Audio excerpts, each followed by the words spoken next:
নমস্কাৰ স্বাগতম জনাইছোঁ আমাৰ ইউটিউব চেনেলৰ অন্য এটা ভিডিঅ'ৰ মাজলৈ।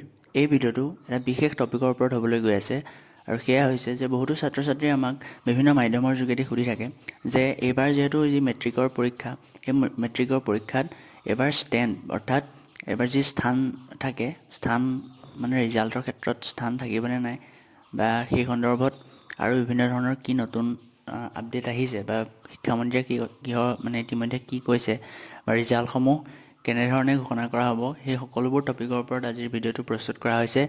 গতিকে যিসকলে পোনপ্ৰথমে চেনেলটোত আহিছে প্লিজ চেনেলটো ছাবস্ক্ৰাইব কৰি ন'টিফিকেশ্যন বেলটো অলপ ক্লিক কৰিবা যাতে ভৱিষ্যতে আমি যিকোনো ধৰণৰ আপডেট দিলে তোমালোকে অতি সোনকালে পাব পাৰা। গতিকে পলম নকৰি ব'লা এতিয়া ভিডিঅ'ৰ মাজলৈ যাওঁ। ছাত্ৰ ছাত্ৰীসকলক পোনপ্ৰথমে জনাব বিচাৰোঁ যে এইবাৰ শিক্ষামন্ত্ৰী ৰণোজ পেগু ডাঙৰীয়াই ইতিমধ্যে ঘোষণা কৰিছে যে তেওঁলোকে ৰিজাল্টৰ ক্ষেত্ৰত CBSEক ফ'ল' কৰিব বুলি তেওঁ ইতিমধ্যে কৈছে।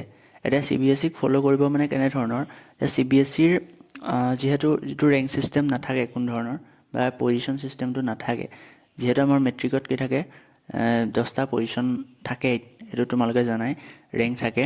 গতিকে এইবাৰৰ পৰা হয়তো সেই যিহেতু তেওঁলোকে CBSEক ফ'ল' কৰিছে গতিকে তেওঁলোকৰ এইবাৰ ৰেংক ছিষ্টেমটো হয়তো উঠাই দিয়া হ'ব। অৰ্থাৎ এইবাৰ যিসকল মেট্ৰিক পাছ কৰিব, যিসকল ছাত্ৰ ছাত্ৰী এইবাৰ মেট্ৰিকত উত্তীৰ্ণ হ'ব তেওঁলোকৰ বাবে কোনো ধৰণৰ পজিশ্যনছ বা ৰেংক ছিষ্টেমটো নাথাকে। এতিয়া ছাত্ৰ ছাত্ৰীসকলৰ বাবে এইটো ভাল খবৰ হ'ব পাৰে বা বেয়া খবৰো হ'ব পাৰে। এতিয়া ভাল খবৰ কেনেদৰে হ'ব, বিকজ তোমালোকে যদি চাবলৈ যোৱা যে বহুতো ছাত্ৰ ছাত্ৰীয়ে বহু কম নম্বৰৰ বাবে 1-2 নম্বৰৰ বাবে ৰেংক পাবলৈ সক্ষম নহয়। এতিয়া তেওঁলোকৰ সেইসকল ছাত্ৰ ছাত্ৰীয়ে বহুতো হতাশাত ভোগে যে 1-2 নম্বৰৰ বাবে তেওঁলোকে ৰেংক পাবলৈ সক্ষম নহ'লে। এতিয়া কিছুমান ছাত্ৰ ছাত্ৰীয়ে কি কৰে বহু আগৰ পৰা বহু পূৰ্বৰে পৰা তেওঁলোকে প্ৰস্তুতি চলাই থাকে ভালদৰে যে মেট্ৰিকত তেওঁলোকে এটা ৰেংক পাবৰ বাবে। গতিকে সেইটো এইবাৰৰ পৰা তেওঁলোকৰ বাবে এটা বেয়া খবৰ বুলি ক'ব লাগিব, কিয়নো তেওঁলোক এইবাৰ যি ৰেংক ছিষ্টেমটো যিহেতু নাথাকে গতিকে তেওঁলোকে পূৰ্বৰ পৰা যদিও তেওঁলোকে পূৰ্বৰ পৰা ভালদৰে প্ৰস্তুতি কৰি আছিল এটা ৰেংক পাবৰ বাবে, কিন্তু এইবাৰ কোনো ধৰণৰ তেওঁলোকে ভালদৰে মানে মাৰ্কছ পালেও তেওঁলোকে ৰেংক পাব নোৱাৰিব।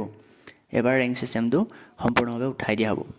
এতিয়া বহুতো ছাত্ৰ ছাত্ৰীয়ে কমেণ্ট কৰিব বা বহুতো ছাত্ৰ ছাত্ৰীয়ে সুধিব পাৰে বা তেওঁলোকৰ মনত প্ৰশ্ন হ'ব পাৰে যে হায়াৰ ছেকেণ্ডেৰীটো ৰেংক ছিষ্টেমটো উঠাই দিয়া হ'ব নেকি।